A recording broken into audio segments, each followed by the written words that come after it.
Kita akan mempelajari sifat-sifat cahaya. Materi ini terdapat pada buku paket tema 4E. Ayo, lekas siapkan buku tulis, buku paket, dan alat tulis kalian ya. Kita awali pembelajaran ini dengan membaca basmalah bersama. Bismillahirrahmanirrahim. Semoga Allah memudahkan kita untuk menyerap informasi dari video ini.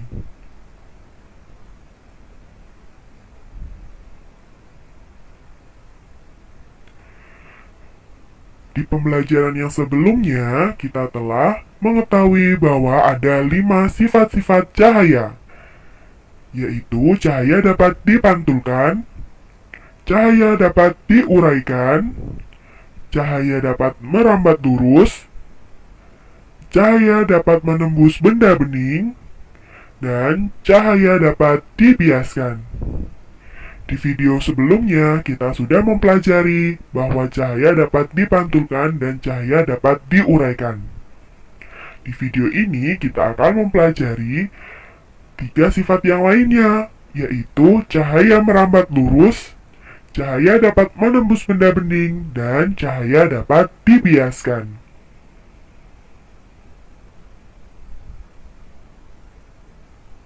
Sifat cahaya yang ketiga, cahaya dapat merambat lurus. Cahaya senantiasa merambat lurus, contohnya cahaya dari lampu senter. Cahaya yang dihasilkan akan merambat lurus. Contoh percobaannya, di sini ada sebuah lilin dan 3 buah karton dengan ukuran lubang dan letak lubang yang sama. Di sisi karton yang paling belakang, kita bisa melihat cahaya lilin merambat lurus melalui lubang-lubang tersebut. Jika salah satu kartonnya digeser atau ditutup lubangnya, maka cahaya lilin tidak dapat kita lihat di sisi sebelahnya.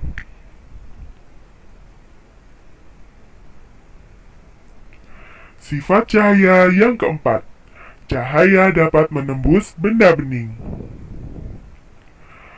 Berdasarkan dapat atau tidaknya meneruskan cahaya, benda dibedakan menjadi 2, yaitu benda gelap dan benda bening.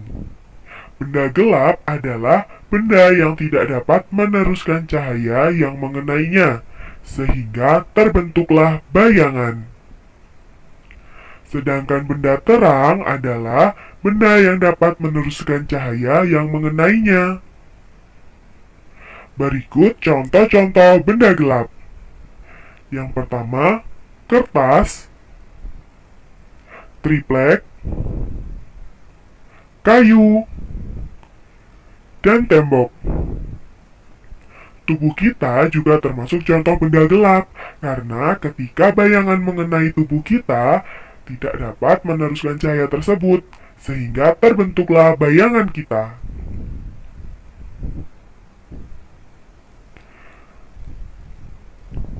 Berikut contoh-contoh benda terang. Ada kaca bening, benda-benda yang terbuat dari kaca bening, dan air.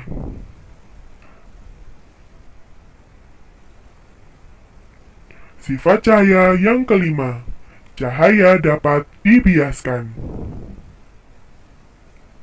Pembiasan adalah pembelokan arah rambat cahaya saat melewati 2 medium yang berbeda kerapatannya. Contoh peristiwa pembiasan cahaya yang dapat kita lihat di kehidupan sehari-hari yaitu ketika kita memasukkan sebuah pensil ke dalam gelas yang berisi air. Ketika kita lihat pensil tersebut akan terlihat seperti patah. Hal itu dikarenakan cahaya dibiaskan.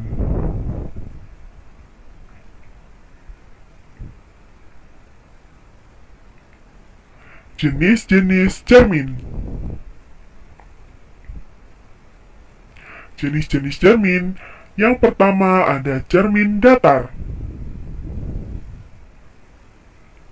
cermin cembung, dan cermin cekung. Cermin datar. Cermin datar adalah cermin yang permukaan bidang pantulnya datar dan tidak melengkung.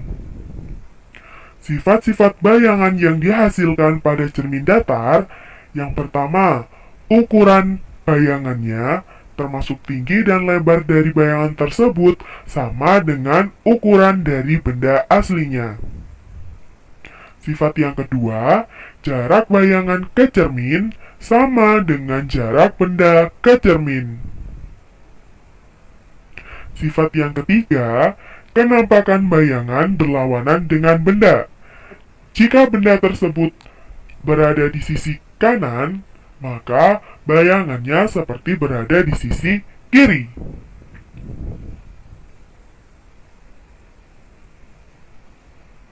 Sifat yang keempat, bayangannya tegak seperti bendanya.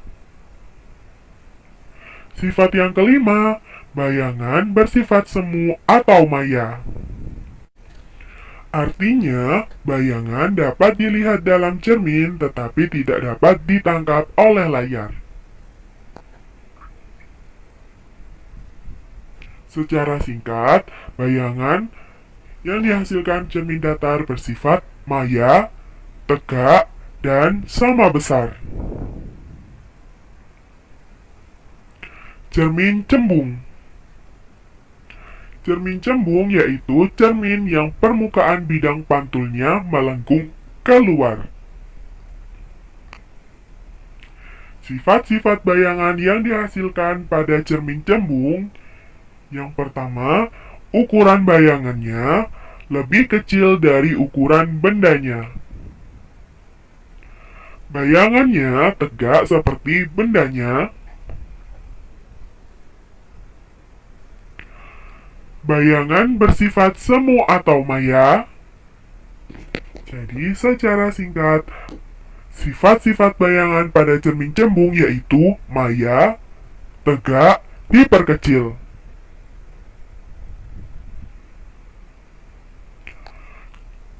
Contoh pemanfaatan cermin cembung di sekitar kita yaitu kaca spion dari mobil, motor, atau benda lainnya. Ada juga cermin cembung yang diletakkan di pertigaan atau perempatan jalan yang berfungsi untuk menghindari tabrakan.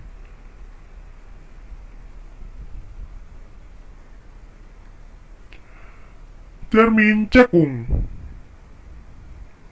Cermin cekung adalah cermin yang permukaan bidang pantulnya melengkung ke arah dalam. Sifat-sifat bayangan yang dihasilkan pada cermin cekung yang pertama, apabila benda terletak dekat cermin cekung, maka sifatnya semu, tegak, dan lebih besar. Apabila benda terletak di titik fokus cermin, sifatnya nyata, terbalik, dan sama besar. Apabila benda terletak jauh dari cermin, sifat bayangannya nyata, terbalik, dan lebih kecil.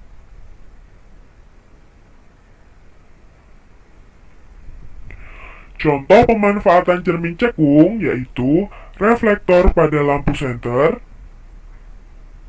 sendok bagian dalam, bisa juga digunakan sebagai antena parabola untuk menerima sinyal radio.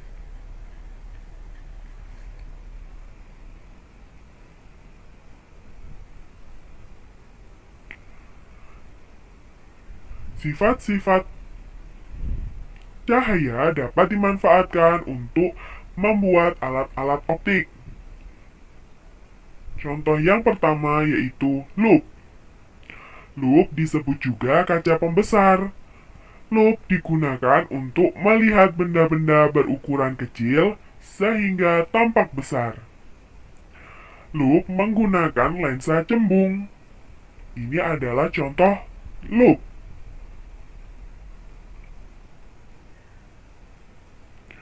Alat optik yang kedua, teleskop.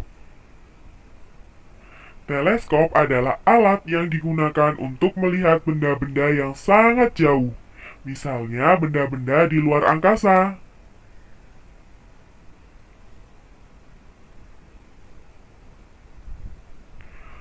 Alat optik yang ketiga yaitu periskop.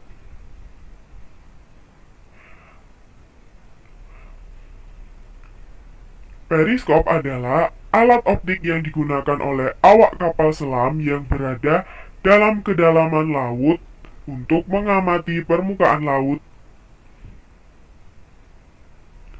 Periskop menggunakan dua buah cermin. Periskop menerapkan sifat cahaya yaitu pemantulan cahaya.